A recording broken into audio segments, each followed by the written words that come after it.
Well, hello everybody, and welcome yet again to the latest edition of the Inworld review, coming to you as part of the week in review. And yes, it is November already. Indeed it is. Hard to believe in some ways. The 3rd of November, 2013, lest I forget or mix it up. Well, if you are watching us live, we've just shown the latest of the World Builders series by Drastic Dupre, and a very fascinating one there about sort of using Second Life to overcome Parkinson's disease. Wonderful quote there about how Second Life has made her younger. Or feel younger, I suppose. Great stuff indeed. Also, rather unusually this week, we came live on Thursday with a rather sort of Halloween special. You may have been watching that earlier. It's still available for replay. Over 6 hours of wonderful Halloween-themed machinima, all collected specially. And about 2 hours of Inworld bulletins from me, and we had Will Burns, Dragon Ash, Sapphire was there. Well, we had everybody at some point. It did gradually become slower and slower as the ghouls and the girls of Halloween slowly took various persons away. And never to be seen again, or at least not on today's show anyway. Fortunately, I did escape the Grim Reaper at the end, lest you were rather disturbed, and I've become my normal self again. I've been resurrected, and I'm here with this show, which is going to be, I think, a normal show, whatever normal is, of course. Anyway, Halloween is over, and we are at the beginning of the month. So, a quick roundup of what else has been happening generally in the greater metaverse, shall we say, as opposed to Second Life, where we happen to be filming this show. JustinCC.org. Justin, on his blog, has run part 2 of an essay about running a conference in Open Simulator. Looking at the technical side, and you can find that on justin.cc.org. There's also a bit of coverage on it from Maria over at Hypergrid Business as well. And let's see. Talking of Hypergrid Business, it seems that the OpenSim Community Convention that happened it's probably a couple of months ago now, but certainly not too long ago, has actually been successful in rekindling interest in traveling around on the hypergrid. Of course, many of the presentations at that event were to do with the hypergrid, which allows open simulator platforms to connect to each other. They don't all do it, but by and large, most of them do it. And you can teleport, as it were, not to just a new location on a grid, but you can teleport to a new location on any grid, or at least any grid that takes part in the hypergrid network. So good news for them there. And I'm about to click open another link here, which was published on Friday by Maria again. Saying grids gear up for the November holidays. You'll find this in the recent posts at hypergridbusiness or oneword.com. One of the grids I really only got to know at about the time of the conference was a grid called Littlefield Grid. And they're celebrating a Doctor Who anniversary, Thanksgiving, and Homecoming. Their login URI is... yes, it must be right. lfgrid.com:8002. And you can go to the locations Doctor Who, Stonehaven, Speakeasy, quite a few of them.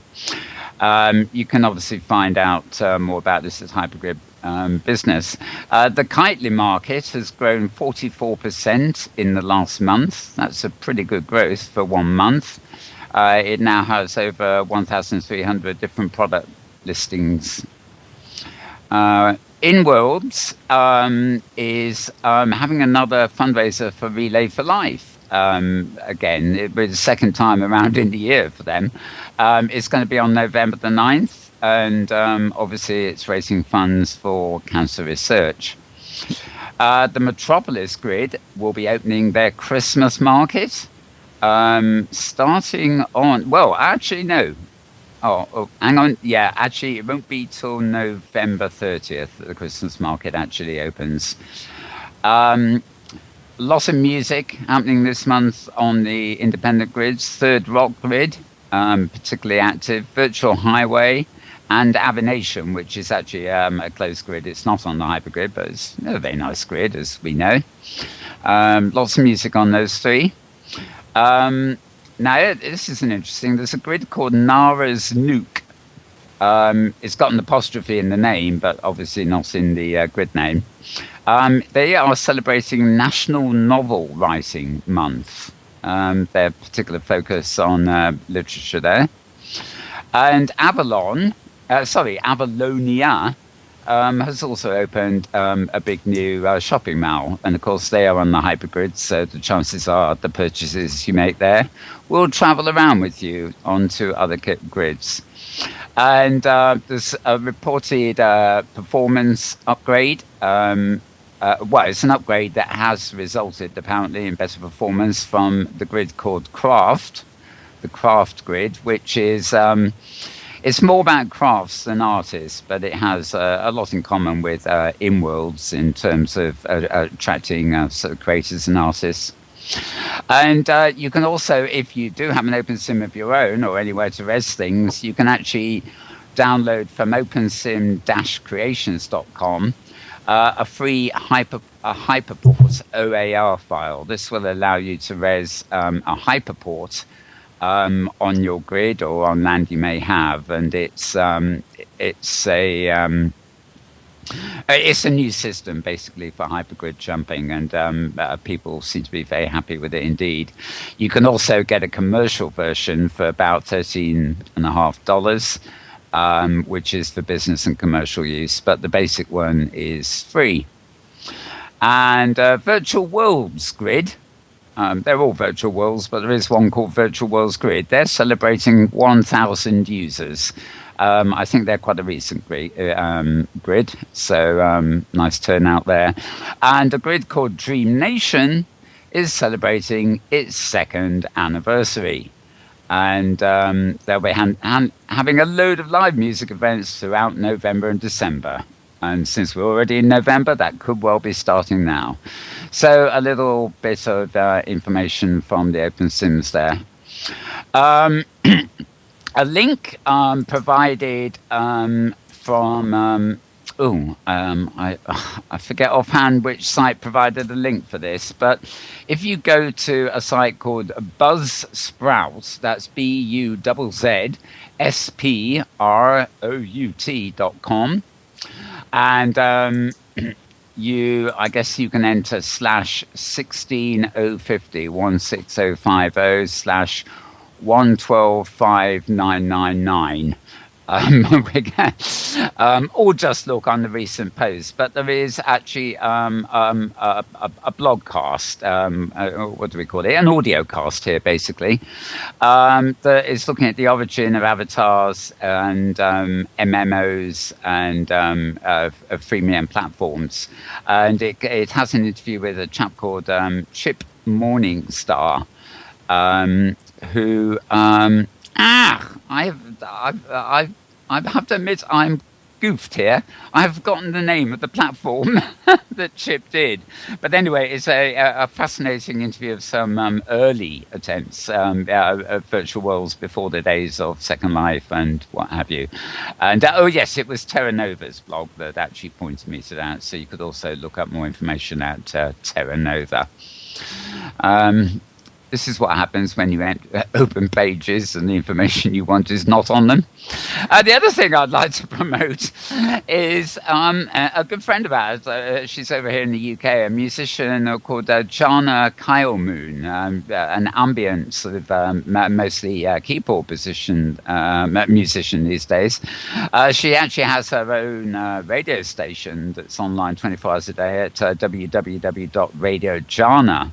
That's JANA.com, and she has been a long time performer in Second Life, and rather interestingly, a news magazine, which I believe was German and has been translated, although the address here is UK, so I'm going to give it you. It's Maxim Millennium. Right, okay, I'm spelling time here. MAGASINMILLIMINA. Yeah.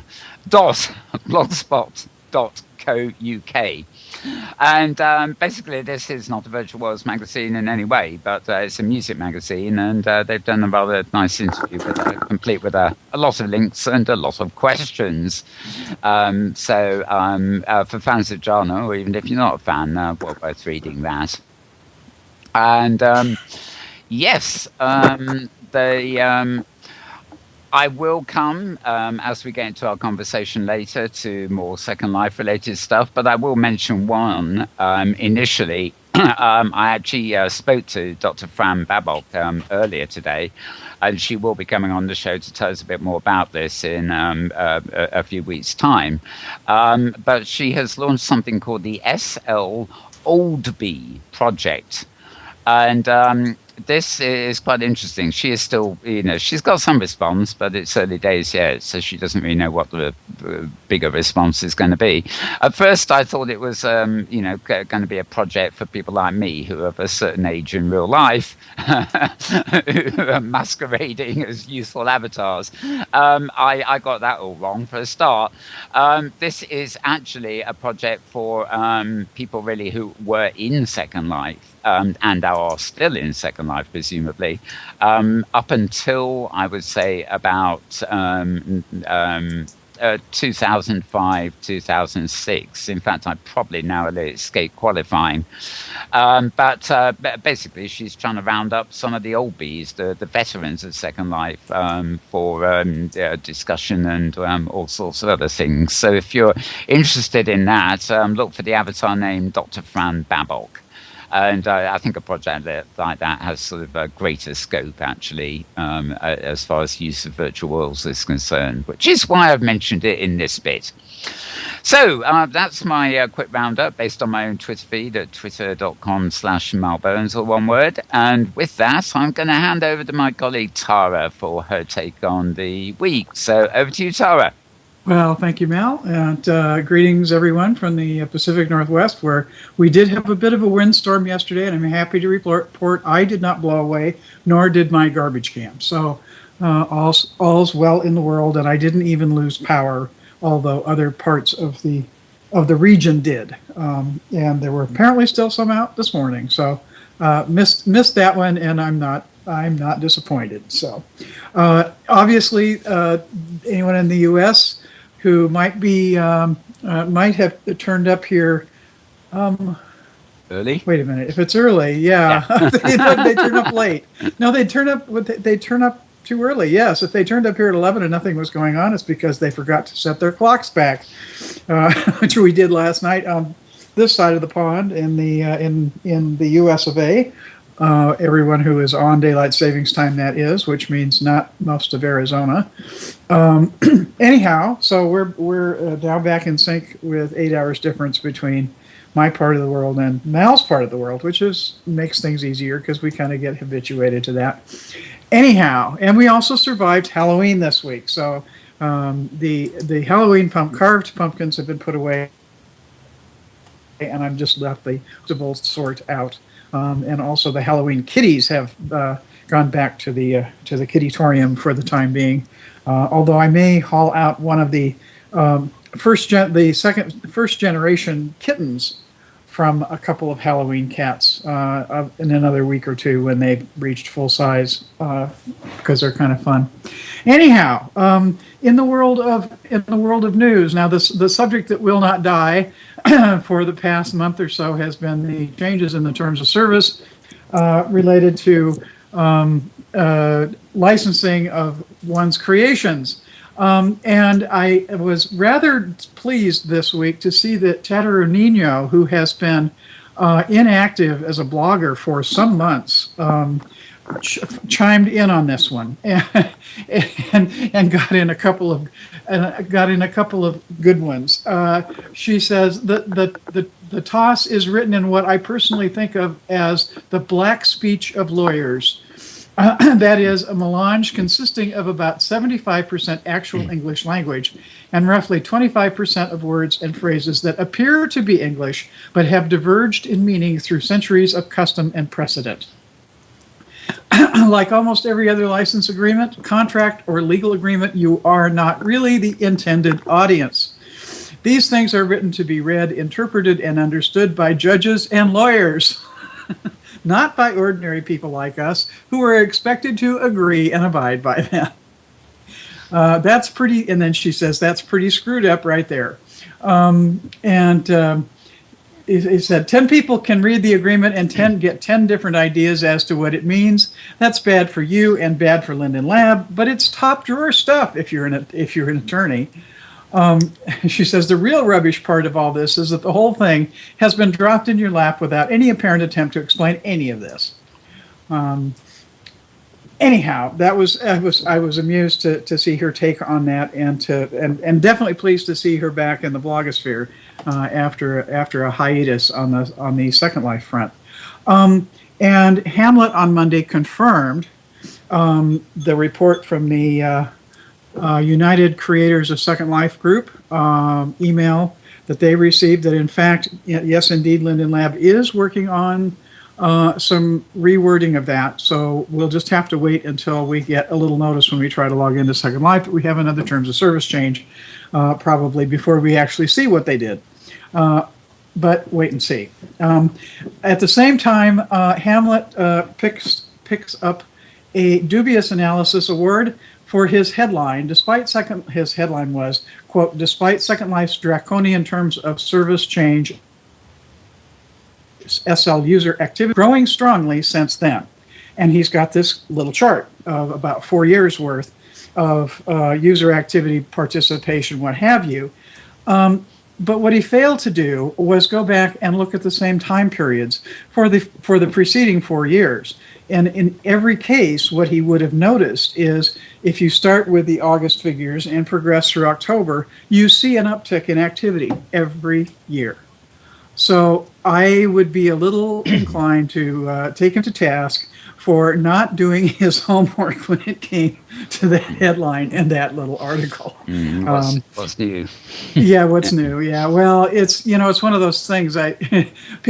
People are really good at reading statistics of one sort or another and skewing their interpretation by virtue of not thinking of all the ways, the limitations on said numbers. But then that's nothing new. Anyhow, I was really impressed with the subject matter as well as the production on Draxter's new film, his new machinima, it's one of those that, of course, picking up the headline of being younger as a result of being in Second Life. My first thought was, oh dear, that's not a headline that Linden Lab probably wants passed around among the under 30 set if they're trying to drag them into Second Life. Because it tends to make Second Life sound like it's a great place if you're over 50. But, oh dear, that's parents, that's parents and grandparents. You want to hang out there?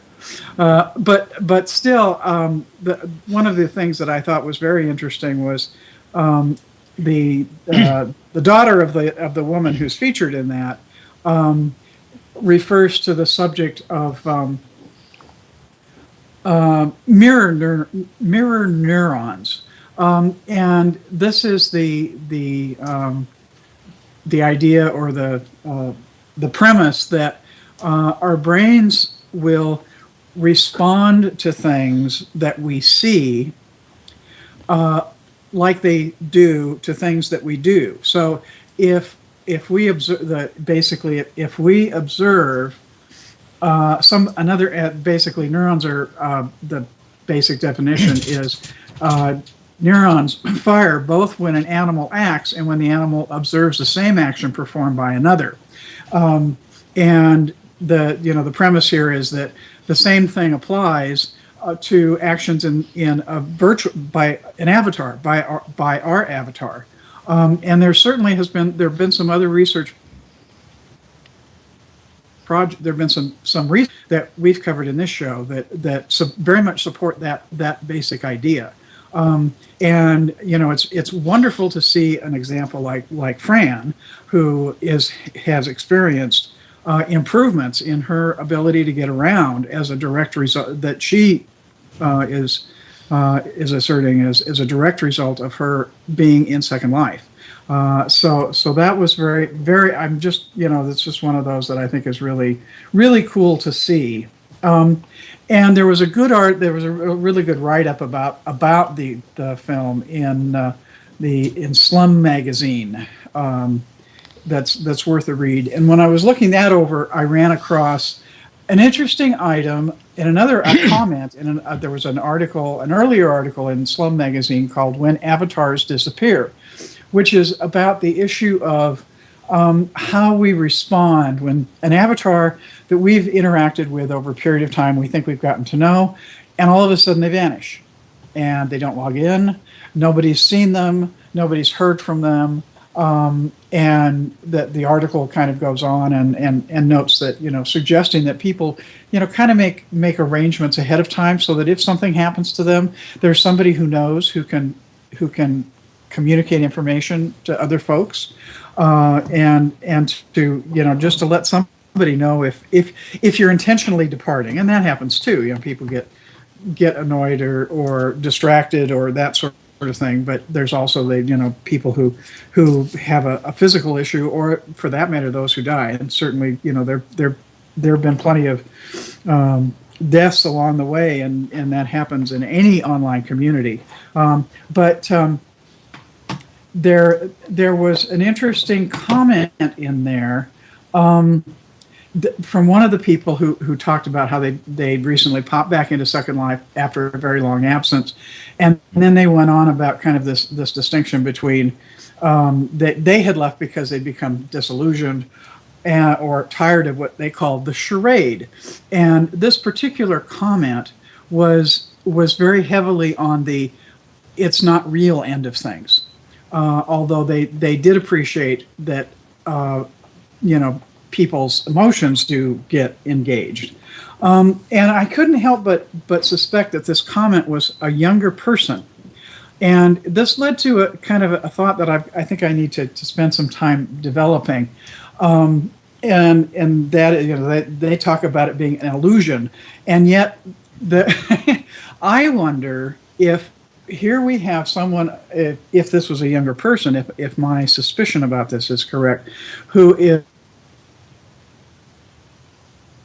is just pointing a finger of, a virtual, illusion. And yet, what is really the illusion? Is their assumption that their physical being is hardwired and has hard boundaries the illusion? And that perhaps developmentally, as we get older and we begin to understand, we have the potential to comprehend that our separate sense of self is illusory itself. And therefore, our boundaries are really not as hardwired as we like to think they are. So that the example of Fran, who has experienced improved physicality as a result of participating in a virtual environment, has more understanding of the fact that those seemingly hard boundaries really are not as solid as they seem. Anyway, enough of that. And then we come along. Speaking of hard boundaries, Honor McMillan gets the points for picking up on an article in the Huffington Post by Kristen Houghton on the subject of virtual dating, and Kristen Houghton goes in and says, "Take heart, all you web-searching daters. There are new venues to visit in the world of online dating. Perhaps you should try something new. Have you ever thought about a virtual relationship? If you're up to an interesting search, you need to forget what you think you know about internet dating and visit a site called Second Life." Launched on June 23rd, 2003, the virtual online site called Second Life was created by a company called Linen Lab for dating.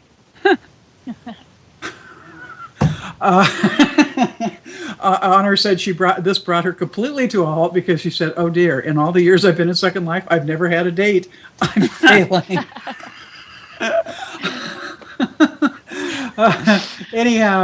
Happily, at least several people have taken Kristen Houghton to task for her great oversimplification of what Second Life might be. Anyhow, enough of that. I'm going to shut up and turn it back to Mel, and we've got some wonderful guests here that I know we want to hear from. So back to you, Mel. Oh, thank you, Tyler. Yes, we should I forget what it was now. We did actually have an online dating world chap here at one point, in fact. Dating worlds actually made for dating. They were quite fun. Oh, right, yeah. Mm-hmm. But yes, exactly. Second Life is rather a lot more than anything specific. That's the whole point. In 2003 is not exactly new. No. This also is very true, especially as basically anybody originally involved with it has moved on to other maybe even competing stuff. So who knows? Okay, well that's wonderful stuff. The whole thing about the effect, sort of medical, I suppose, advantages to things like Second Life 2 is a whole subject. People actually, because it keeps your mind alive and keeps you involved, it helps with Alzheimer's and all sorts of things. So a worthy thing. And something else worthy, just before I introduce my guests, if you are watching this program live as part of the Week in Review, you will have seen a little clip about something called Too-Lay. Now, I'm just going to read a little statement here it's actually from one of the fashion blogs. But the United Nations Development Fund for Women estimates that at least 1 in every 3 women globally will be beaten, raped, or otherwise abused in her lifetime. For them, I choose to stand up. I will stand, not because it's a popular thing to do. I stand because it's the only thing I can do. Stand, be heard, support, embrace, and raise up for all these women. Let them know we won't turn our backs on them or cover our eyes. I am here, and I care. Won't you stand with me? Well, November the 25th, according to the United Nations, is the International Day for the Elimination of Violence Against Women. And since 2010, this event has been celebrated in Second Life with a great show lasting about 1 week, approximately November 18th to 25th, and organized by the committee Too-Lay, that's the number 2 and then LEI. In Second Life, an artistically minded, compassionate group of citizens. Now, if you want to find out more about the events this year and that group itself, you can go to http:// Second Life Too-Lay, that's all one word, Second Life number 2 LEI.blogspot.it. And there's a reference page, /p/blog-page.24html. But I'm sure you can find it on their main page anyway.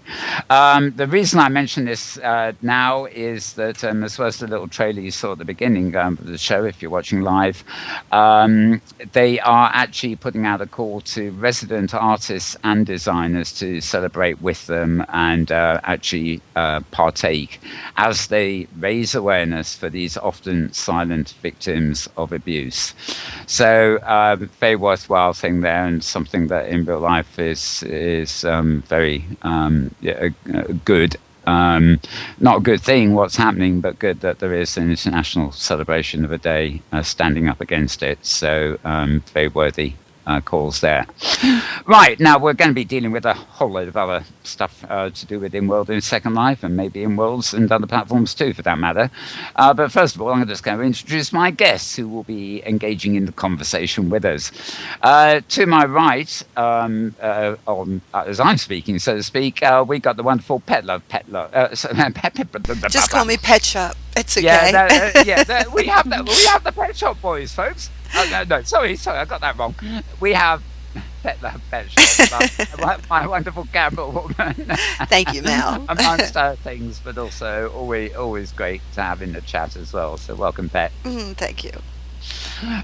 We're also joined over to Tara's left by somebody we've seen before. It's Panther Chanel. Hi, Panther. Hello. Great to be back on. Right, Panther's going to be bringing us up to date in a short while on the 48-hour machinima contest, and no doubt chatting to us about other things. We're also welcoming a new guest to the show. Actually, it's I'm having a problem with pronunciation, despite the fact I've asked about 20 times before we came on air. But basically, Elvie is what I'm going to call her. It's Elvie, a resident, basically. So I'm just going to be calling her Elvie. And she's heavily engaged with the LEA, amongst other things. So welcome, Elvie. Hello, thank you. And I have voted right. You'll sell for Elvie, won't you? Well, Elva, actually. Huh? Elva will be fine. Elva. Right, okay. I'll think of elves and add an A or something like that. You can call me A too. Half of the people here do, so. Oh, right, yeah. It's easier. First lesson of the alphabet. Hi, A. Welcome, A. Good to have you here. Anyway. So, without further ado, I'm going to put that tab away, and let's get round to you introducing yourselves. Actually, I think we'll start with you, Panther, because you have some particular update news, haven't you, on the 48-hour machinima contest, and I'm actually right at this moment putting a web link up on the channel that you can see there for AView TV / page, whatever. You can read it up there. So do tell us, Panther, what's new, what's happening? Okay, well, I think, again, thanks for having me on the show. And I'd like to start making sure everyone who's watching knows what we're doing for the 48-hour film project. So on Friday, November 8th, at 2 p.m. Second Life time. I'm going to use Second Life time. I'm sorry. I have to start over. It's 11 a.m. Second Life time. We'll be kicking off the 48-hour film project machinima competition, and it's a really exciting competition where teams pick a genre out of a hat, and then we give them a line of dialogue, a character, and a prop, and they go make their film in 48 hours, and they have to upload it to an FTP folder Sunday by 11:30 a.m. Second Life time. So it's really exciting, and we've been doing this since 2006. We've been holding this competition for in Second Life and in other virtual worlds since 2006. So we're very excited to come back for the 2013 competition. The official rules, I'm going to copy and paste those, or let me get to my computer. The official rules are on our website, and I can copy and paste that into this chat. So give me 1 second. This is quite exciting. I think Lap just did it. Oh, he did great. Awesome. Great. Okay. It's quite exciting because this time next week, when we start the show, any contributor will have half an hour before will either have uploaded or missed. Sorry. Anyway, Panther, carry on. Yeah, and so the other link that was put up from Aelvamin TV is an offer for no-cost Dropbox services for any machinima team who signs up for the 48-hour film project. So people can share their files pretty easily with that service, and if any team leader would like to take advantage of this, then please contact Secret Rage. And the link is on the website that was put up a little bit prior, aview.tv /P=458.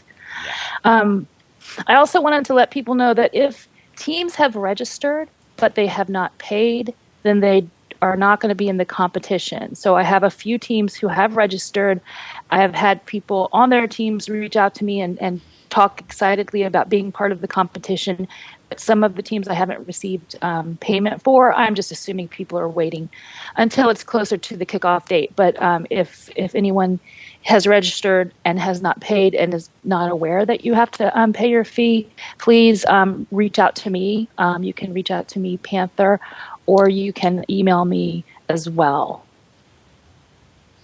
Great. Now, I assume I know for a fact that the registrations have closed. I presume that is final, isn't it? There's no scope for anybody to register at this late point, or No, people can register in real world competition. The registration closes 2 weeks beforehand. Since we're able to get teams in pretty quickly from an administrative perspective, teams can still register. Oh, great. Okay. Yes. Right. Well, if you go to that site, folks, if you haven't registered and fancy taking part in, it's a really challenging exercise. You really should do it. I mean, it's best a group of you, form a team to make a machinima, and you work to a tight deadline. You get no sleep, but it's a very rewarding experience to actually do it, and indeed to work as part of a team, which inevitably you have to. So if anybody fancies that and hasn't registered yet, move. I would also say that, and we've said this every time that I've been on, but the winning team will go on to Filmapalooza, which is in New Orleans in March. And if that winning team wins at Filmapalooza, then they would go on to Cannes Film Festival, which is a pretty big deal. And indeed. Yeah, indeed. To to break those crossbows. I'm sorry, I'm croaking a bit here. To cross both of those bridges, or even one of them, it will be a major achievement in itself. So that will be an incredible landmark for machinima in general, I think, if that happens. So our fingers are crossed. Yes. To the best job possible, basically. Right, let's move on, and next I'm going to Yes, A. Yes. That works a little bit better. Right. Earlier, I'd like to give kudos to La Piscean Liberty here for putting me in touch with you and bringing you on. Now, you are the person, and I think we've shown some clips of it. Well, I know we've shown some clips. I don't think it's been any full performance, but some extracts of something called a Theatre Dramatique Inworld. Yes. And you also do shows at LEA 2, and you're working with Joey Aelvamin on an LEA sim with the Steampunkables. Now, I like steampunk, so that's exciting to say the least. Maybe you'd like to tell us all, basically. Well, I'm involved with the Theatre Dramatique, which is a dance and theater troupe in Second Life. And what I do is basically build a little bit and choreograph a little bit and put together the shows. And we have a couple of dancers along with us that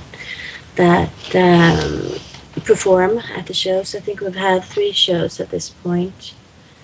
Since we got the Leah lot, we have 1 lot by ourselves, and for our next show we are working together with one of our dancers who has the Steampunkables art installation on Leah too, and he asked me to help him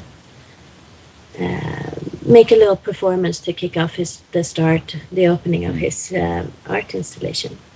So that's what we're doing with Joey and the Steampunkables. I think the first show he's going to have there with us is on the 16th of November at 2 p.m. SL time. And then we'll have another one on the 23rd of November at 2 p.m. also. So that's the ongoing project. After that, we'll be looking at Christmas. Yeah. Which is already in the making. Yes, inevitably. All the no sooner is bonfire night hasn't even happened here yet. But I keep going to the supermarket, and Christmas is already onslaught in my face. A great celebratory time, very good time indeed to be putting on events. I think, of course. Yes. Well, it's very fun to work with we did the Halloween show a couple of weeks ago now. So, and that's always a fun project to work with the costuming and the choosing of songs and putting it all together. So it's a lot of fun to work with. Right. Okay. Hopefully this. Well, maybe we can help, but one way or another, hopefully this can be filmed as well. I know the Theatre Dramatique makes great machinima, so get it out to a wider audience. Do you do any filming as your own group, so to speak, or is most of what I've seen done by outside parties? We had a machinima artist, Pia Klar, film our first show. That was called A Crazy Little Thing Called Love. Oh, yes. So there's a couple of clips online from that show. But except for that, we haven't had it filmed yet. I know there's a lot of machinima out, though, for the general dance community in Second Life. So it's well worth it to go in and search on them all together, dancing or in Second Life or whatever. And there's a lot of material out on YouTube even you can look at. There's a lot of effort going into the dance numbers, so it's a great way to see what we can do in here. Tell me, it actually fascinates me because in the main show that this is part of, that we can review, we sort of divide the machinima up into categories, arts and destinations and lifestyle. But we actually have a section which is just for performance videos, and I can tell you that I'm probably showing at the moment more dance videos with virtual choreography in them than I'm actually showing live music videos, which used to be what the performance category was all about. And it really fascinates me because there are so many ways this is done. There are some people do it with animations and choreograph the dancers that way, using animations found and linked together or whatever. Other people actually have custom animations built, often using mocap. And I've even seen a couple of performances allegedly where the live performance is actually controlled by mocap devices on dancers in real life. So it's a very wide berth, isn't it? And, if you've got good lights and good music, it really can become quite a spectacle. So do you think it's a growing sort of phenomenon, so dance performance as opposed to dancing events in Second Life? Well, yes, I think the community has been here for a while, but it's growing. And as the techniques grow with dances and the different dance HUDs we have for choreography and also the movement HUDs we have, people keep evolving this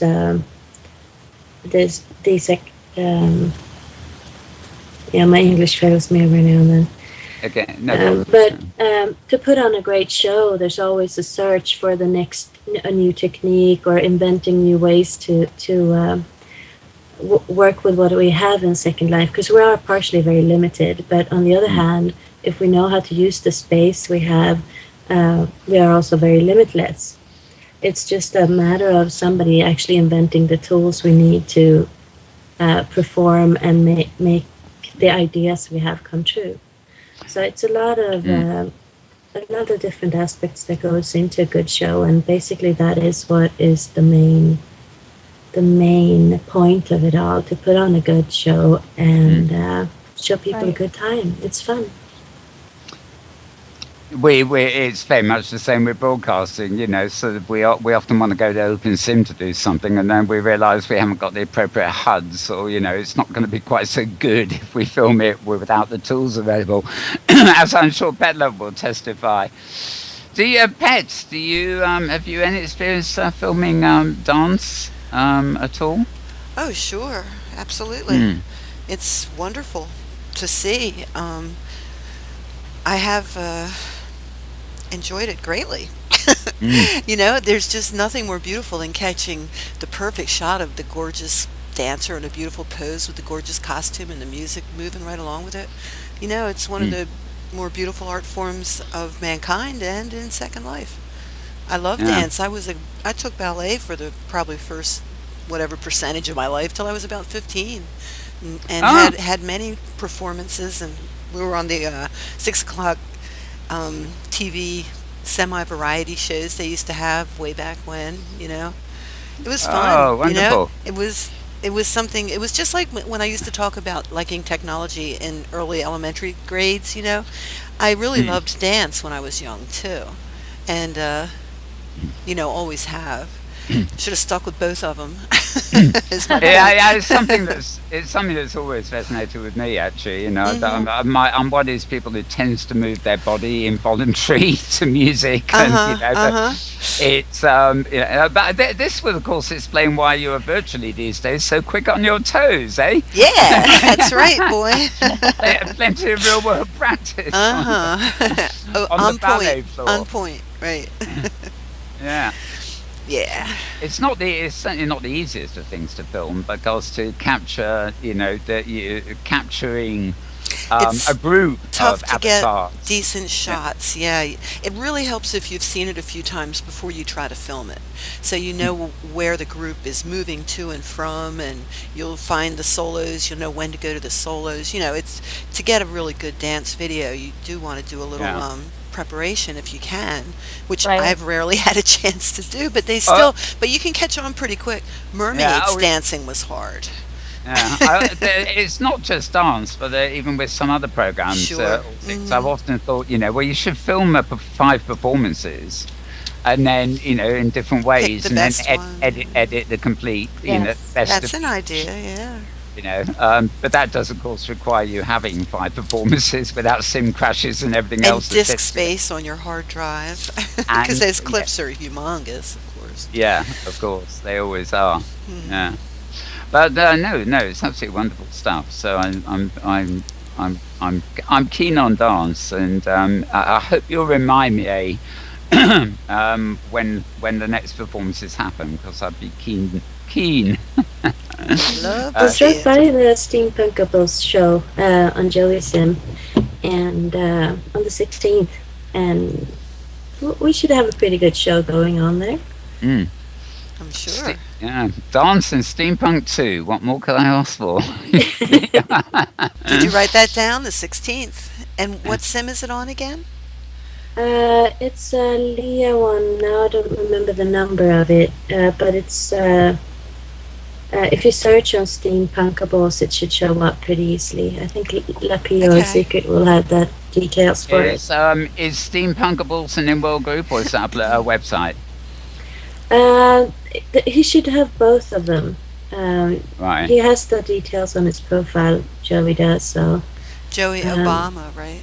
Joey Obama. He's the one that's come up with this concept. He's great. Built the sim. Yeah. Yeah, it's a really fun sim to explore too. There's a lot of things to go and look at and interact with. That's basically the point of the whole place, that you can actually interact with this stuff. So yeah, I recommend everybody to have a little go look at it, and definitely come see the show if you want to. And the show will be held way up in the air in space, so. Cool. Great. So that should be fine. Well, just extending the conversation a little bit. Feel free to come back to anything we've missed. Talking of LEA, I've actually got a blog open at the moment, which is fashionnectar.wordpress.com, and they had a post on LEA 6, which is Rebecca Bashley's installation called The Color Key. Now, on last week's show, in fact, I think it was last week's show, we ran something like 3 or 4 different machinima that had been filmed there, and wonderful stuff. This particular blog just has an awful lot of nice pictures taken there, and worthy of looking at. the build by Rebecca is interactive and has a hidden meaning. It's all about human nature breaking your spine to find answers that are under your nose, which reminds me of real life, really, doesn't it? The answers are there in front of us, but we never see them. So has anybody here actually been along to that and seen it? I have not. Sadly, I'd like to. It's inevitably one of these things that's on our list of things to visit, and somehow another week goes by, and oh dear, I still haven't got to that. Too much filming in your case, Petlove, or too much lazing around on my part, probably. But both are valid. Yeah, both are valid. Okay, what else have I got? Now, there's a blog called Second Life Play Instinct, where it's actually sl-playinstinct.blogspot.co.uk, and this post actually arrived yesterday, although in fact it's something that's been, I know it's been open for a while, but it's about something called system failure. And the system failure is actually the name of what they say is a fascinating point-and-click adventure game inside Second Life. And again, this sounds kind of cool. Now, I mean, we're always stumbling over ourselves on programs like this to emphasize that Second Life is not a game. But there are a whole lot of fun things to do in Second Life, whether it's going to a dance or a concert or shopping or a book reading or all sorts of things. Or a show like this. Or a show like this. But equally, there are games inside Second Life that are actually designed for the Second Life platform and to work inside it. So just because you're a gamer doesn't mean you have to avoid places like Second Life. There are games to be played here too. And often they're very interesting sort of interactive things that you won't get in a standalone game, which may have better graphics and, you know, full game immersion and stuff. But the thing with games is there's a beginning and there may be multiple middles and multiple endings, but they are pre-programmed. Whereas game environments in Second Life tend to have been built in Second Life using the tools in Second Life, and they don't necessarily obey those kind of pre-formatted rules that you have to follow when you're actually creating a standalone game. So I've come across some rather interesting ones, and this one, System Failure, does seem to, it sounds very good. It's the seventh of a series of Halloween survival games, basically. Yes, we haven't quite got over Halloween yet. It's made by a company called Pulse Games, and it's described as being in the tradition of LucasArts, things like Manic Mansion or Monkey Island. Anyway, it is running from October the 17th, i.e. it has already started, but it goes on until November 17th. So that is something you might want to check out, including me. Although I must admit, when it comes to games, the more time these things take, the less likely I am to get to them. I'm far more likely to get to art installations and performances. Other thing now... what's the name? Kara Second Life, blogspot.co.uk. Can't remember Kara's second name offhand, but she often posts good destinations. She had a post this week on Serena, Long Cay, Vespertine, and Hunter Valley. Again, illustrated with photographs which make them look very interesting. It's principally rather surreal, actually. But they look like very interesting places to visit.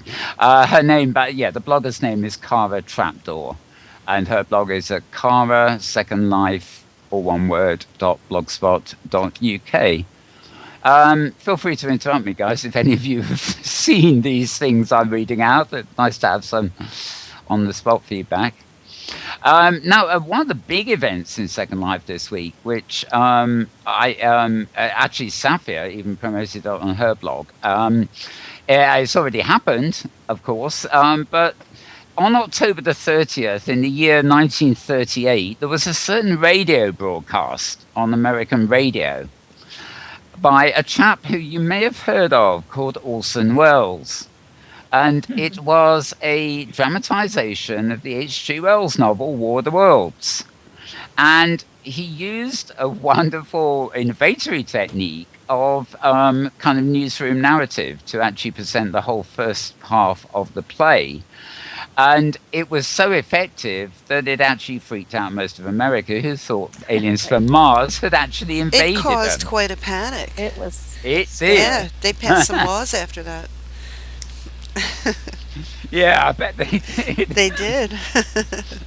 I was reading up on it, and what actually fascinated me was that the second half of the play it was in a totally different style. And anybody listening to the second half would have been in no doubt that it was actually fiction. But it was the style of the first half that, by then, of course, all the panic had been caused. I think everybody was running around in the streets with their shotguns trying to find aliens to shoot or something, and they didn't actually stay at home long enough to listen to the second half and the full story. Yeah. But the thing about this was that it was there was a recreation of this in World during the week. Now, I don't think they went actually as far as replicating, a whole video set with Martians landing and stuff like that. But basically, I think they replayed the radio broadcast, and the Avatar Repertory Theatre sort of performed to it. Now, I didn't make this, despite hearing about it from all over the place. I suspect it was one of these things that was really oversubscribed, but I hope maybe they do repeat it. It was actually staged at the Avatar Repertory Theatre's new theatre, directed by Caledonia Sky Tower and featuring the voices of Corwin Allen and Madam Thespian Underhill, Ada Radius, Aberdeen Westland, Sodovan Torak, M. Jannings, Thundergrass Menzies, and, of course, Caledonia Sky Tower, with Caden O'Connell's Professor Richard Pearson. So that sounds like it would have been quite an event to, replicate that original broadcast and have a visual performance to go with it. And I take it none of you got to that. No. We all cry, don't we? Oh, no. It wouldn't scare anybody in Second Life, though. Yeah, I didn't hear about it in time. It was like, yeah, there's plenty of aliens. Clearly. I think that's a good example of the sort of thing that I imagine. We don't know what it was like ourselves, but it would have been a good experience, to recreate it virtually. And as you say, probably without the, it would be missing the sort of scare factor slightly. Now, talking of scary, I love this. This is a blog that came in yesterday. It's from Zicky's blog, zickyquesty.blogspot.co.uk again. That is Zicky is Ziki and Questy is Qusti, all one word. And it's about something called the Newville Horrors, Nuvillve Horrors. And the first line of this, actually, it's a wonderful opening to the blog. It takes guts, and a certain amount of bravura to open with fanfare a Halloween-themed sim 2 days after Halloween. But so it was with Newville Horrors, which greeted visitors yesterday, November the 2nd. And it does actually look stupendous. So you actually have to pay to get into this, by the way. You have to pay 100 lindens for a single pass. Oh my gosh. Which Wow. allows you in for 12 hours. Or you can pay 800 lindens, where you get permanent access at any time it's open. In other words, the implication being it's not always open. But it's running, technically, I guess it is open, running until February the 2nd. So obviously, I'm very surprised. They didn't bring this online a couple of days earlier for Halloween, but maybe they just couldn't get it finished in time. But, it has the hallmarks of a sort of permanent They should have been running it a month before Halloween Yeah. and a Yeah. bit after, yeah. Very, They very, probably couldn't get it done in time. Yeah. Yeah. You know how that goes. it clearly sounds like one of those projects that wasn't just, somebody said, oh, it's Halloween, let's do a build. It sounds like they've been working on it for a long time and it just wasn't ready for this year. Now, would they have had to get copyright permissions, do you think? Or because Well, it's no. a famous story, you know. What, Newville? Right, I'm Isn't not it? familiar. I'm not familiar with it. Okay. I do know. I do know that it involves. Where for your money you get a HUD, and it's quite a complex event. It's probably something like akin to the sort of thing MAP do, where you pay your money, you get your HUD, and then you sort of commence the adventures. Insanity, yeah. Yeah. The fact that you pay 100 linden for 12 hours would suggest it's certainly complex enough to occupy most of that time. Or maybe it's more complex and they just want you to cough up another 100 linden every 12 hours, in which case you get the season pass. I don't know, but it does sound interesting. But I love the way it was announced with that headline, no 2 days too late kind of thing. And the reviewer did feel that they seemed to enjoy it, but they didn't feel it would have been worth paying the extra 700 for the long-term pass, as it were. Can you bring friends? Well, I presume Probably you not. can. I Bet you presume can't. you can. Yeah. Yeah. Now, Tara, in her beginning bit, mentioned Tatira Nino, who, as she said, hasn't been posting over Massively or anywhere else very often recently, and her comments on the famous Inworld Terms of Service rumpus. However, Ciaran Lavelle, that's Ciaran, first name Lavelle, Lavelle, has a blog called Cara Lavelle, but the address it's a very curious blog address. It's sl.governormarley.com. That's GOVERNMARLEY, Governor Marley. So sl.governormarley.com. And she is actually quite a frequent blogger, but she's had 2 posts up this week, both of which offer some food for thought. Now, the first post, which was on October 31st, Halloween night, specifically asked, said, Linden Lab should embrace the art of conversation. Now, clearly, this is an entry into the TOS saga, as it were. But it's basically addressing the fact that possibly, as Tatira Nino's blog alluded to, Lindens just are no good at communicating. They could overcome a lot of things if they actually just communicated intent, possibly before they actually announced the intent,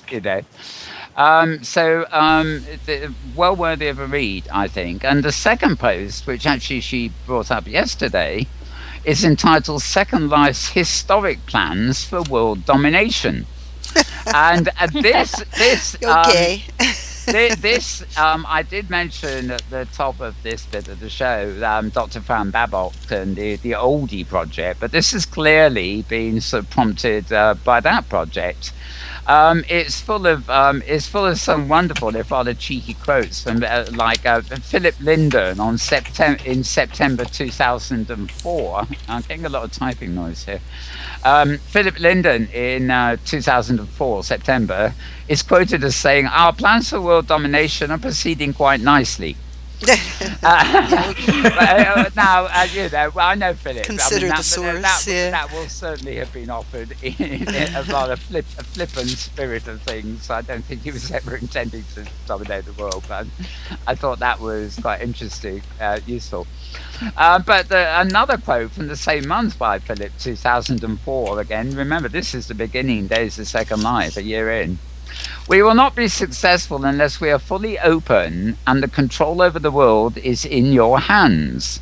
Where we choose the alternative, brackets as many current and former systems have, I think we would be rapidly competed out of business by something like SL.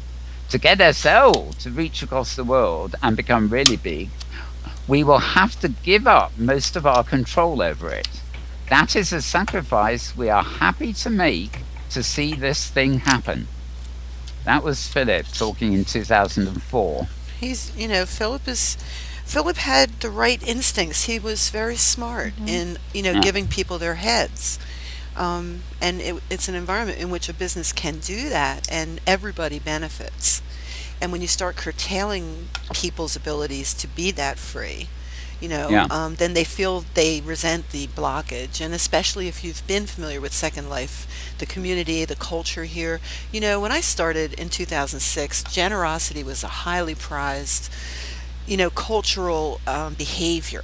And it was never stated, but it was obvious. I mean, it was just part of the joy of everybody being here because it was such a wonderful thing.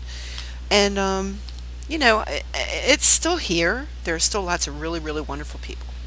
But it's not as pronounced as it used to be. And I know things ebb and flow and things change, but it's been an interesting journey to watch how management has behaved, how the masses have behaved, how I've behaved.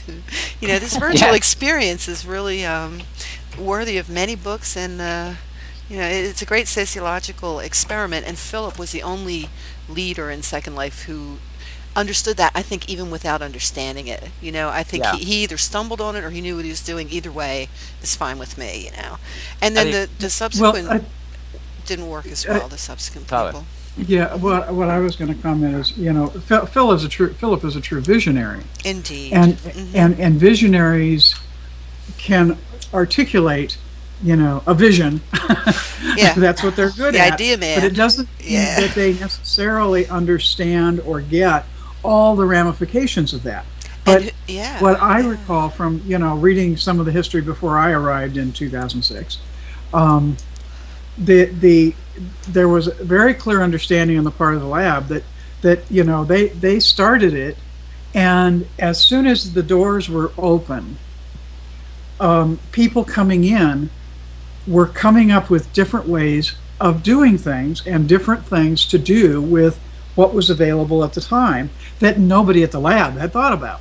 And and that's the thing in a I think in a really synergistic creative environment that happens. I've certainly personal experience of doing studio recording where you have a basic concept of how you want a song to go together, and you lay down some basic stuff, but then you bring in some hotshot backup artists, to do lead guitar or saxophone or English horn or various things. And because you trust their professionalism and their ear, you basically say, okay, here's what we have, play along, just go with it, see where it goes for you. You record what they do, and then you pick and choose, and they invariably come up with things you'd never have thought of in a million years. And that's within a musical framework. But I think the same thing was very true in the early days of Second Life. And the thing that I think got lost along the way that they did a lot in the early days was they used to have Inworld, kind of town hall sessions. Yeah. Those went the way of the buffalo. They went the way of the buffalo before Phil left, before Philip's departure. But still, the degree to which all the ways that the lab had some channels for visibly listening to residents dried up. It must have been a really hard thing to do as the numbers exploded. And And how people complain. I can understand why they would just back off.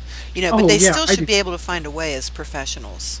That's certainly been my sense for a long time. Yeah. That they may be listening to us. They may be reading the blogs and and what the buzz understand is. us better than they appear to. But it really feels like us and them, doesn't it? It feels it's so one-sided. The amount of communication that doesn't come out the other direction is very noticeable. Wow. I think we'll stumble on anyway. Stumble's the word for the day. Yeah, and so will they. So we'll see. We shall see. I'm sitting here attempting to read loads of quotes that have been found on this blog. I actually just suggest you go to sl.governormarley.com to read all this yourself. There's a following quote, which I'm not going to read out, but that a year later in November 2005, Philip was justifying some changes and reiterating, that everything was up to people in Second Life, and they couldn't afford to subsidize the Inworld economy anymore, but they were still stressing that it was all up to you what you're going to do with this platform. And this saga went on for a very long time, and there's a certain sadness, looking back now at just how casual that was. But as you said, Petlove, Second Life changes us. It's changed. It has, sure. I'm in World far less now, but I do a lot more in World as well, which is a sort of oddity. Before we go further with that, I noticed that Aelva has to depart, so I'm wondering if you want to give her a chance to final thoughts before she has to leave. Right, I'm sorry, I missed that, Aelva. I was actually going to come to you next anyway, so I will, and then you can round up as you see fit. But but in terms of that Linden connection, although it is not exactly hands-on these days, with the creative community and the spirit of users doing what they want, I mean, the Linden Endowment of the Arts itself is possibly a throwback to, not a throwback, that's the wrong word, because LEA is wonderful. It sort of still represents that time a bit. It is an endowment from Linden's, and they're fairly hands-off, aren't they, in terms of the art that is created. And they don't make particular claims on it or anything like that. It's just handed over to creative people, isn't it? I have no idea, actually. I just dance. Right. I'm happy about it. Okay, fine. But yeah, I have no idea how they could control it, to be honest. What people do with the choreographies and so on. Maybe if you make up machinima and post that online somewhere, that they can claim that or whatever, but it would be hard to claim a complete dance show, I think. Indeed. No, I was thinking more generally, would be it performance, be it installations by artists and things. It's the one place where the Linda's name is sort of hanging over on the signpost, so to speak, that still does seem very free form, and as long as you get it accepted, of course, by the committee. But it seems sort of a free form sort of creative area that actually has Linden's name on it. But I'll ask Panther that in a minute too. So sad to hear you got to go. Any closing thoughts? Anything you forgot to mention earlier, or anything else you'd like to comment on while you're here? What's happening? What's coming up? Or no, nothing more than to urge people to come and check out the different dance shows that are around the grid, because it really is a good forum to see what the new techniques are out there, because it's an ever-evolving community, always the latest things being used to put on the best kind of show. It's a very good driving force for the development of the techniques in Second Life, all the tools we have. So do come and see them. It's I find it a very exciting spot to be, just for the pure creativity that a lot of the girls and boys that do this put into it, and there's a lot of time that goes into these shows that they do. So I'm sure, yes. Yes, there has to be. Just I can just barely imagine how much time it takes to the organization, the commitment, and then the technological barriers. The animations, the costumes, the sets. I mean, I know if I produced a dance production or something like that, I wouldn't be doing anything else. Put it that way. It would, it would take all the time just to focus. Sometimes I miss focusing on projects. But I just know that it will mean giving up everything else to be that dedicated. So, thanks a lot, Elva. It's wonderful what you're doing. And I want to make it to the next one, especially the steam buggery one. I love it. A steam bugger dance. Woohoo! Yeah, I hope I can pull it off properly. But yeah, it's going to be a fun show if I have it my way. Yeah. So I must try and make that. And Yeah. meanwhile, all the best of luck with the endeavors. All of them. They sound absolutely great. It's fun, and that's why we're here. Indeed. Well, thanks an awful lot for being on the show. Hope to see you again sometime. And what I'll do now is I'm sure Petlove is already moving the camera away from you, so we can let you disappear gracefully, so you don't go poof on live television. We'll just swing the camera around a little bit. This is Second Life, so we can poof pretty good. Yeah, the poofing's easier than the resing in, isn't it, really? But oh, yeah. Especially with mesh. You just don't know anymore with mesh. So. Yeah, that's true. But it's better than it was 5 years ago. Remember what body part our hair and shoes always ended up at? Yeah. Oh, yeah. The good old days. The backside in the face. Whoops. Yeah. That too, yeah. or coming in and being Ruth, and especially for guys. Right. Yep. That's always fun. All right. Care. Well, thank you for having me, and have a lovely evening, everybody. It's nice to meet you. Have fun at LEA 17 now, y'all. Oh, I will. Okay. I will. Okay. Bye now. Thanks very much. Bye. Now, while I think of it, I'm going to ask the same question actually that I just asked Ellie to Panther. Do you the idea that maybe the LEA is one of the last? I don't know how much about you know about this, of course, even though the machinima contest and everything is based there. What it is kind of symbolically, at least, a sort of reminiscent of. Linden's involvement with the citizens of its platform creatively. Do you have any thoughts? Yeah, so can you expand on that or expound on that? Just you mean the fact that the filmmaking teams can go into the LEA and have free rights? I'm not so much thinking of the filmmaking team specifically, but also the artists who are accepted for places there and everything. It's sort of we call it the LEA. I mean, because it is short for Linden Endowment of the Arts, but it is, shall we say, in the Sims themselves or whatever, sponsored by the lab, Linden Lab.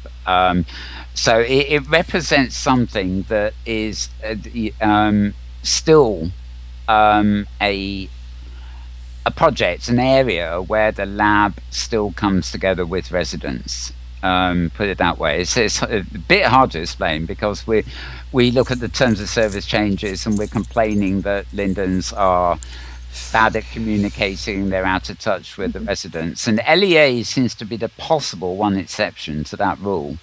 Even though it is, of course, managed independently on their behalf. In other words, the committee chooses, who gets the spaces and whatever, but they still put their name to it, as it were. It's just a passing thought. Is the LEA the last stand of the Linden involvement with Inworld activity? Oh, right. So you mean like more of a collaborative, the last like spirit? Yeah. The spirit as it was before, now at the LEA as opposed to everywhere. Yeah. Once upon a time it was everywhere. Is it now the LEA? Is that the common ground last stand? I'm probably pushing this, aren't I? But go easy on her, Mal. Come on. Yeah. Okay. Come on. What do you think, Pat? This is open conversation here. So I was just. Well, it is an interesting concept, really. I mean, the LEA does represent one of the contact points that residents and artists have with the lab, and it is staffed by residents, and I guess a couple of representatives from the LEA, from the lab as well. So I like that residents are deeply involved in the running of it. It is a good a good connection point, as I said. And I think that the spirit of keeping in touch and maybe a little bit of Philip's original vision certainly resides in there, in that group, and in that whole the existence of that organization. Yeah. Something. Linden, there are Linden employees that are part of the active management of the Sims, because I guess my impression could be completely false, was the committee that was responsible for running the Sims was entirely residents and not the lab. The lab provides the Sims, but how the Sims are used, other than the broad brush arts focus, is up to that committee, and that's I didn't realize that there were Lindens on the committee. I thought there were. I could be wrong about that, but are there, Melissa? No, I mean I thought like you did, Tara. So that's why it's when I'm trying to comment, I want to make sure that I'm commenting on something that I have a full understanding of the ins and outs. Sure. Well, you know what? You're probably right. I could easily be wrong. I thought there was still a Linden or two floating around. Maybe not. Maybe so. I don't know. I'm pretty certain the management is really in the hands of residents, but okay. I mean, I wouldn't put it will but make still, sense they have that, to talk to the Lindens now and then. Yeah, so they must have some dedicated Lindens. It would make there must be a couple of Lindens associated with it, if not actually on the management thing themselves. So they may be there may be a couple of olds. Linden Olds on it or something, for all we know. But no, it's just the general sort of feeling about that sort of hooked me. But the other post, right, that again that Kieran's blog brought up, this was the earlier post in the week about Linden now should embrace the art of conversation. In recent weeks, we have had, of course, all this debate about the terms of service and people feeling that the lab isn't dealing with them personally anymore. It's all sort of hand-me-down rote of changes and stuff like that. But I wonder, I was reminded, I don't know whether any of you are familiar with this, but there is a game. It's actually only a game on Live. It's run from, I think it's based in Sweden or maybe Norway or Denmark, I'm not sure. It's called EVE Online. And some years ago, the people who run that platform, I forget their actual name, formed a kind of it's not a virtual world as such, but people behave in it often as it were. They've got a huge user base, of course, but some years ago they actually formed a kind of citizens committee who can't make management decisions, like financial decisions made by the operators, but they are actually relied on as a sort of citizen government, a user's government, to put it frankly, that really dictates how things develop in the world, what's brought online, what isn't pursued. The way the game itself, the destiny of the game itself, is very much determined by this government. And, EVE Online, they've got these people who are citizen governments, and they fly them in the real world from America or wherever they are to Europe, to their headquarters once a year.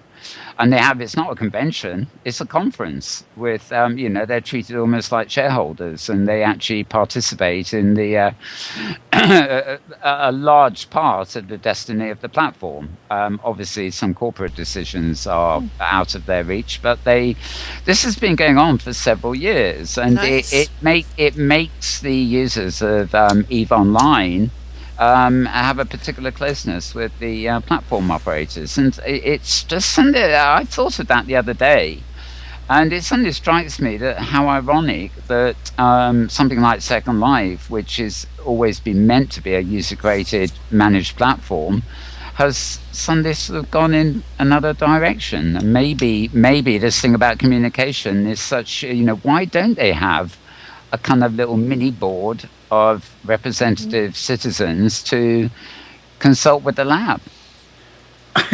There's several. I have several things that come immediately to mind on this. I thought, The first is shades of the FIC. Oh gosh, yes. Come on in for coffee. Come on in. For those who might be watching us who don't have history going back 5, 6, 7 years, in Second Life. FIC stands for Fated Inner Core, a phrase that was coined by Prokofiev in reference to what he identified as the insiders from residents who had the ear of Linden Lab, and were handpicked by Linden Lab to be mouthpieces for same. And whether this was in fact reality or a paranoid fantasy, I'll leave that up to individuals to decide. But that's one thing that comes to mind. The other thing that comes to mind is where the communication has vanished is in the what we might call the touchy-feely end of things, is the community stuff, and where there's still, I think, very active, lively, and productive interchange between Linden Lab employees and residents is on the geeky side of things. For example, the third-party viewer meetings, which are every week. I know that there are several other every week meetings that are very much on the coder techie side of Second Life, that are open to anybody who cares to show. They're very focused. They're not wide open. Come to social conversations. Pot shot at Linden Labs. These are very down to earth. If you don't speak code, you probably don't want to go because you're going to be lost. But so to kind of round that around, it's, if you consider the background that Rod brings to Linden Lab, he's on the tech side of things. True. The part that they gutted 2 years ago was all the community stuff.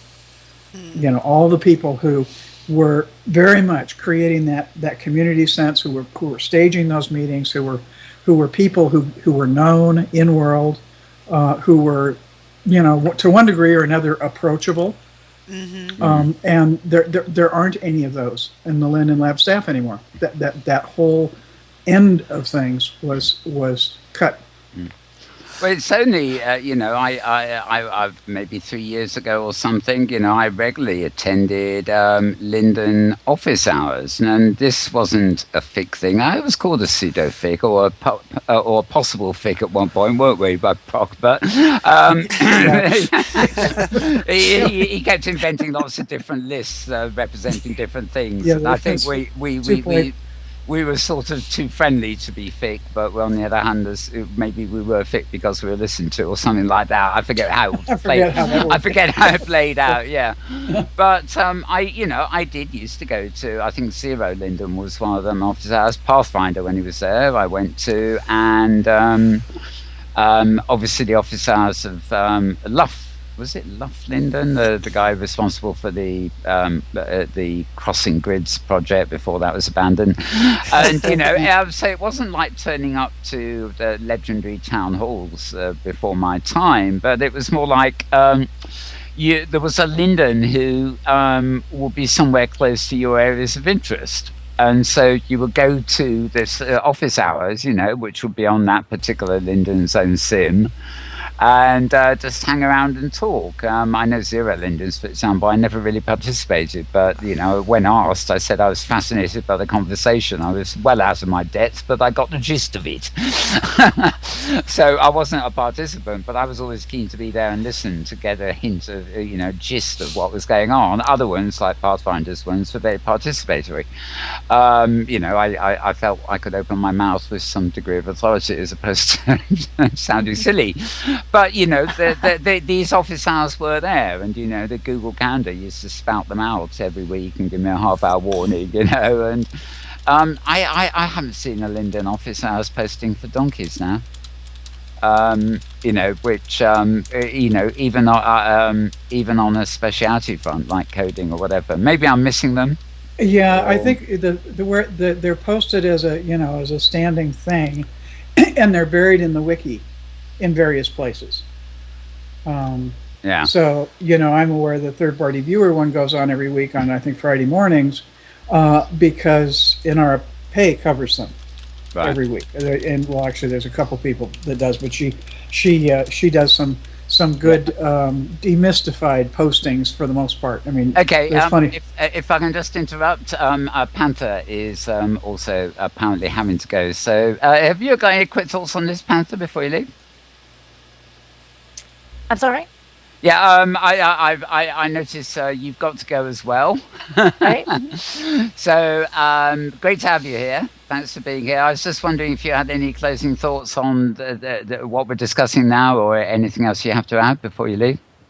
Yeah, I have people standing right here waiting for me to go. So I would just like to remind people that they can still register. So it's closing thoughts on the machinima competition, if that's okay. Yeah, sure.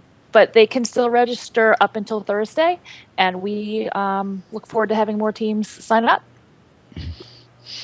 Okay, wonderful. And I look forward, I guess, to seeing you on Friday, because I believe I'm working with La Passion on the startup.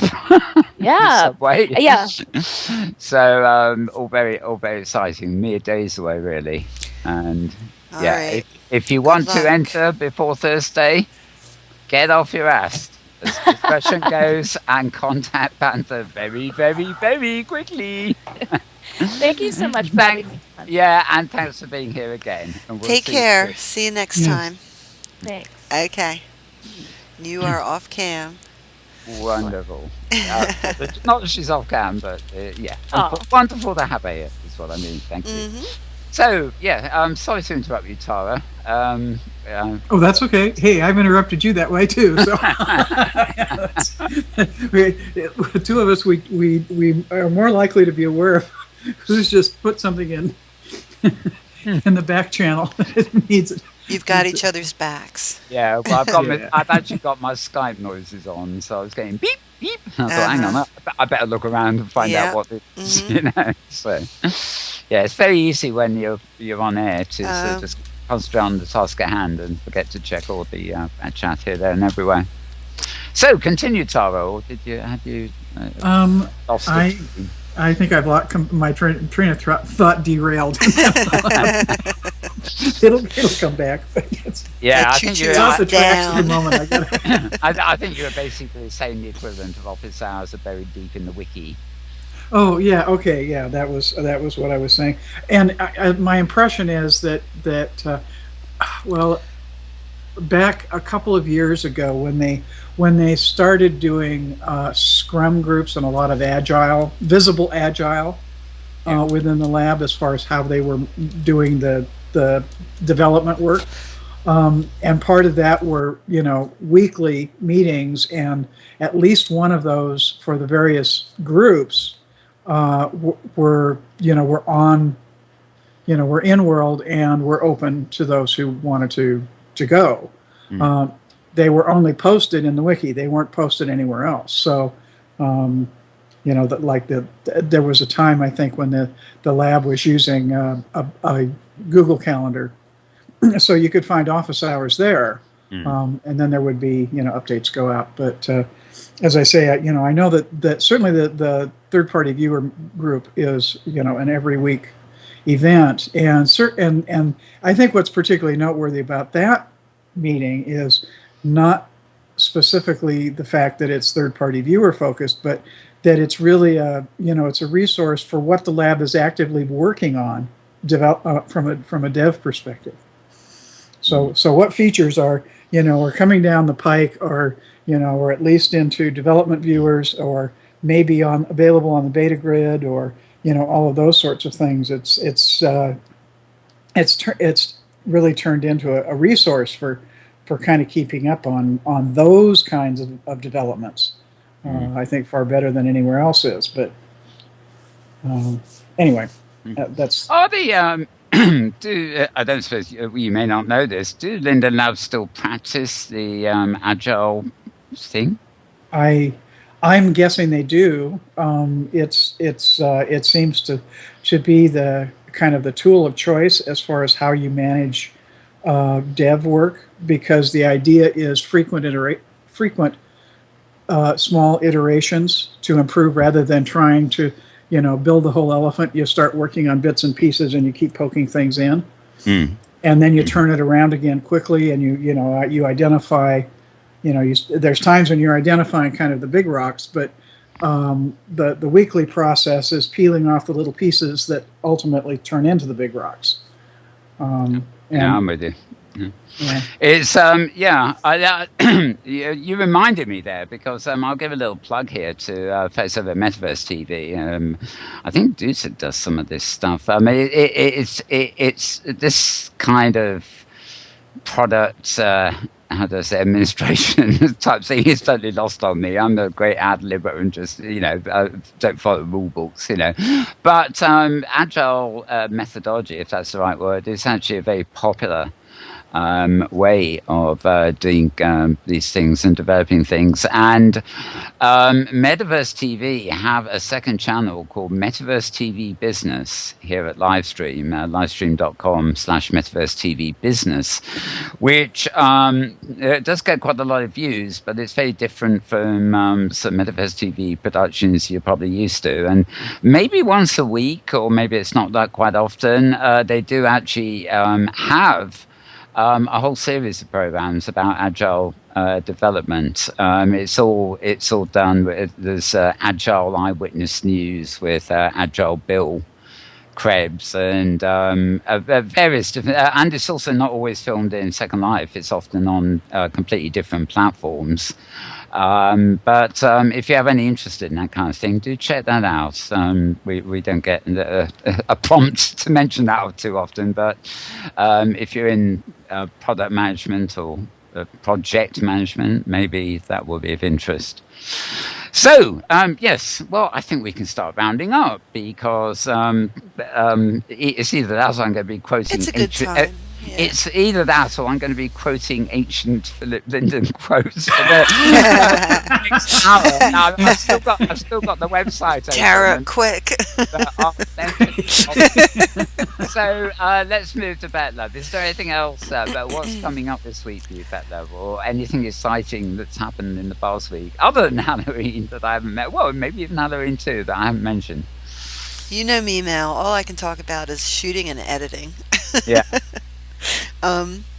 Halloween was a lot of fun this year on your Halloween show. It was a good show. It was, and you were telling me before we came on air how much we. For those of you who don't know, when we film, it's normally just get the, if it's one camera, Petlove on her own, for example, we just goes with whatever suits her. Yeah, you're stuck with me. if it's two cameras, we try and synchronize things like wind light settings or whatever. And we had a middle section which featured Dusa Dagonash on the Halloween night, which we all nice. Think was superb, because we found it. Was it a Brno setting or something? Brno's Blueniverse wind light setting. It's in quick preferences, and it's in the environmental setting. Yeah, beautiful. I have a picture on my that's my desktop currently. It's just so pretty. I can't tear myself away from it. Oh yes, yeah. Will Burns, who was on that session too, posted some photos. I think you took. I did. I took a lot of pictures for Will that night. Yeah. They were all from the right. I noticed everything I do is from the right lately. Well, left brain is somewhere else. It's in my left foot. I saw a thing on television. I've forgotten what it was already. I think it was detective sort of drama or something on TV the other night, or on DVD. And the whole thing had been going on, and then the detective figured out that somebody was lying, because she suddenly remembered she'd been looking from the right side of her eyes instead of, she had been talking, she should have been looking left, apparently. That sounds like it would have been on Columbo. He used to figure out things like that. Did you ever watch Columbo? Yeah, I remember Columbo for many years. This was a I understand. CSI. Yeah, I understand. I'm just drawing a comparison. Yeah. CSI. Okay, it was one of them. I couldn't remember which. But Tara and I watched it together. So. CSI is such a great show, but it's constant blood, guts, sutures, and computers, and I can only watch so much of that. And good stories. it's changed a lot. But yeah, there's always I something, haven't seen and it two, lately. two things happening at once normally as well. So it's good stuff. But yes, no. But anyway, if you are interested, the our Halloween special is still running on the main channel, Medworld Mm-hmm. 2.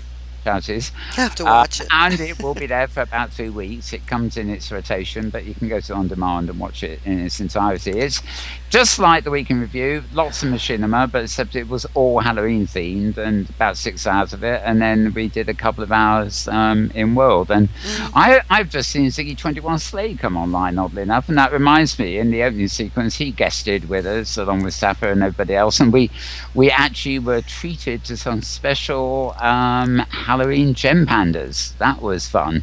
You know how fond we are of our critters here. We've still got a few cats here today amongst the remaining decaying pumpkins, but Oh, gem pandas were something else. they were cute. I'm not a big, my name is Petlove Pet Shop, and I do love pets, but pets in Second Life don't work very well for me because I'm too busy. I can't take proper care of them.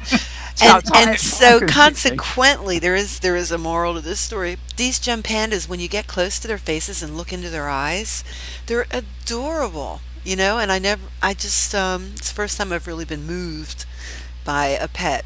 The mirrors make cute sounds. You got little dogs, whatever. The cats are great, the breedables. But it was the first pet I was ever like, look how cute that really is. No offense to any of your lovely cats, Tara. They're all beautiful. Well, Don't get me wrong. if you're a cat person, and I will happily admit to being a cat person, the kitty cats capture that cuteness that real life cats have, That's and cool. they're the only in-world breedable cat that really does. Uh-huh. Um, and I so totally believe it. Yeah. yeah. But yes, the gem pandas are very cute too. They are. I've been tempted, and I've watched kind of the process of the beta and all, and after breeding kitty cats for a year or so, I realized that, well, for starters, my interest in breeding anything has declined. There's only so much you want to do. Really. I know better. For me, Yeah. I know better. It's not so much the breeding as the feeding. It's the maintenance. Exactly. Yeah, the But, maintenance. This maintenance thing that is linens out of pocket on a steady basis. Well, gem pandas also have to just briefly promote them again. They have you can go. They take you hunting. You can go on hunts. And also you go in search of potions, and when you find the potions, that's not good enough. You then have to mix and match them. So you mix potions, and then you can have tournaments and between the things. And then if you're successful in a tournament, then you get something else. It's a long legacy of things you can do over and beyond just getting this really cute breedable. So they are kind of cute. But like Tara, I would just find, and well, I think we're in consensus here. We would all find it just too much work. It will become a full-time hobby just looking after these things and doing everything associated with them. But if that's your thing, look no further than these wonderful gem pandas. They are something else entirely. Cool. So, anything else from you, Petlove? Well, we filmed the scenes. We started filming the scenes of the Black and Mirror that take place in Babbage. So Yeah. if you love steampunk, there will be a steampunk component. There always has been. What am I saying? But it'll be really, it'll be in its glory. And what else? You let on before we came on air, actually, something rather interesting. When you're filming these things, you do multiple takes till you get it right. But didn't I gather you reached a record this week on number of takes a scene required? We did one scene. It might have actually been, if you're taking shot 1, shot 2, shot 3. Sometimes they flow into each other, and what I thought was maybe 24 takes on something. I think we got up to letter Q. That's not quite 24, is it? No, but it got pretty high. But it was a multiple scene type of shot. So, yeah, but we have never reached take, scene Q or take Q. Scene 4, Well, take Q.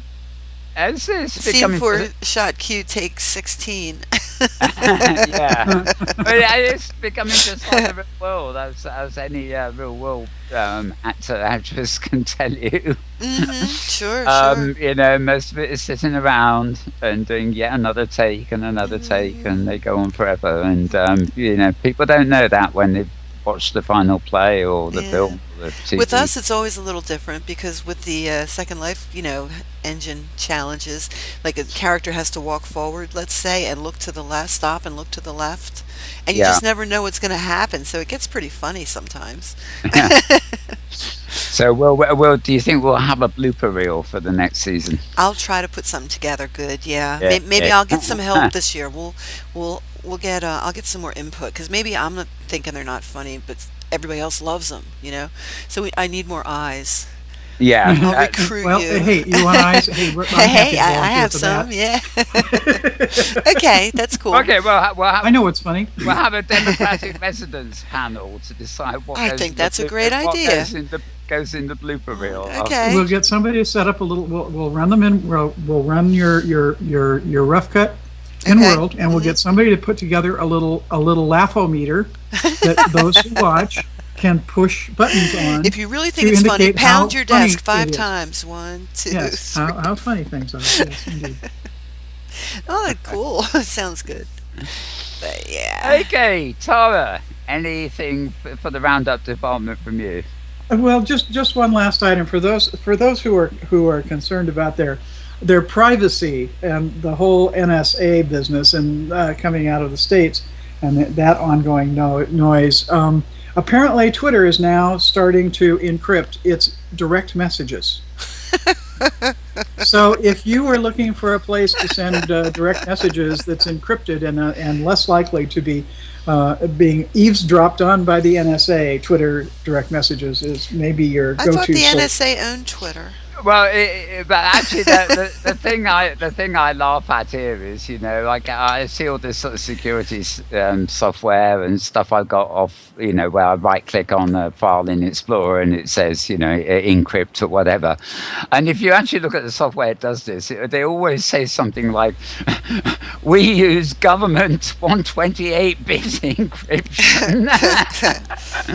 As if the encryption used by the government is probably now at 256-bit or 1012. Maybe this would be a good time to sell a plastic like credit card type of thing, but it's guaranteed to encrypt your financial transactions, and it won't do anything, you know, but we'll make millions of dollars like a pet rock.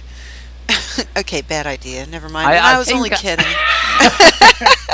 I think they are actually trying to bring out a browser for the web that is actually will have some method of circumventing snooping, but I don't know. Well, it's going to be interesting how all this pans out. It's such a big drama on the world stage at the moment, you know. So, who snooped on whose phone first? The only thing that'll get it straightened out is what's the name in activism. Germany? You know?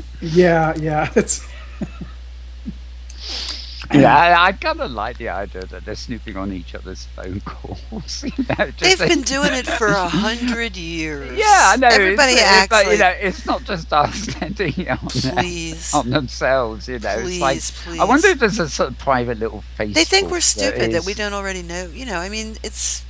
The whole controversy is so contrived. It's, you know, number one, they got caught. Number two, they're stupid. That's also true.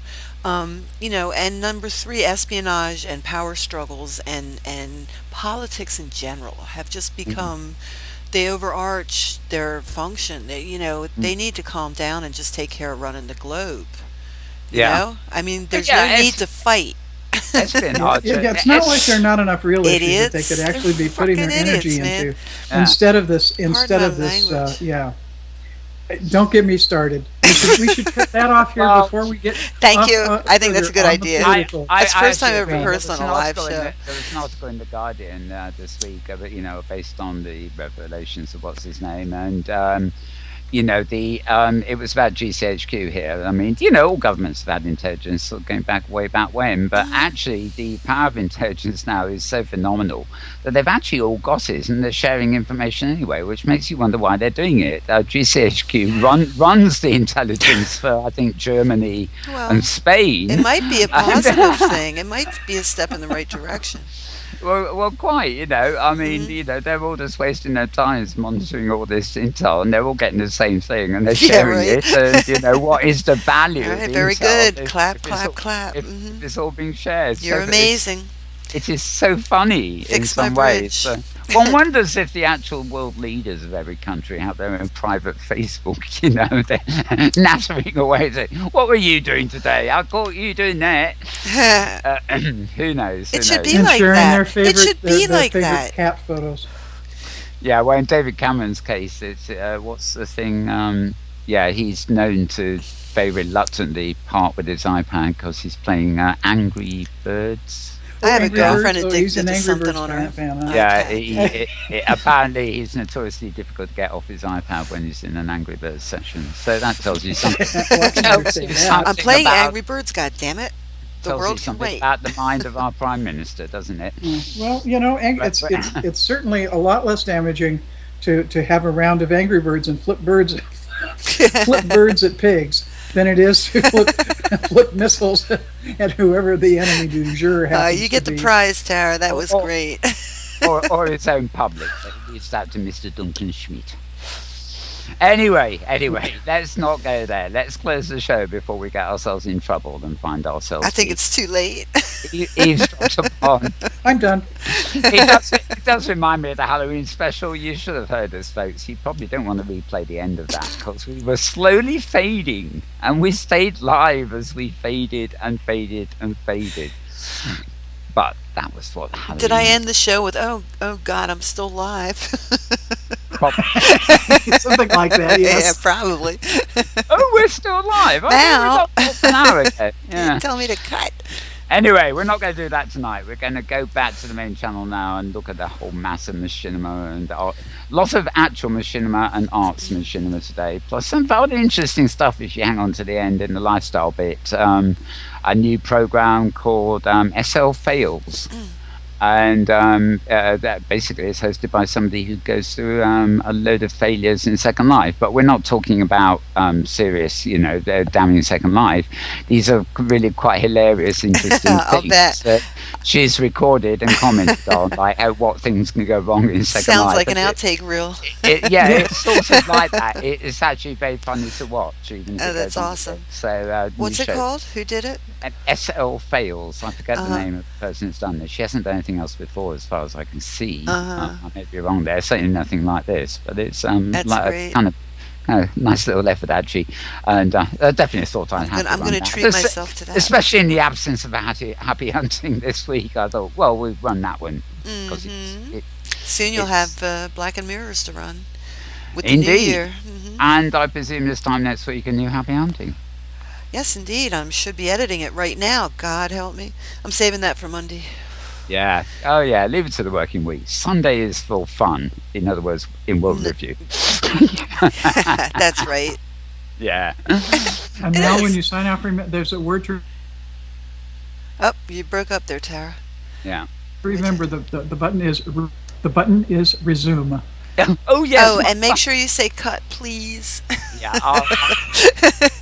I'll say cut Petlove when I'm ready. And yes, my apologies, folks. If you were watching last week, there was a slight accident when we signed out of Inworld Review, and you then got a replay of the whole show from the top, including a copy of Inworld Review.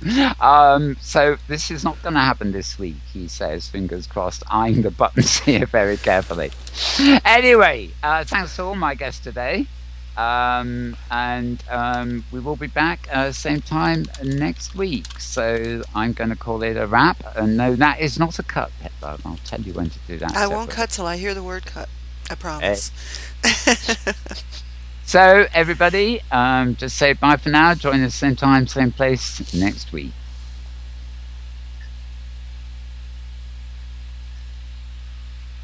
So everybody, just say bye for now. Join us same time, same place.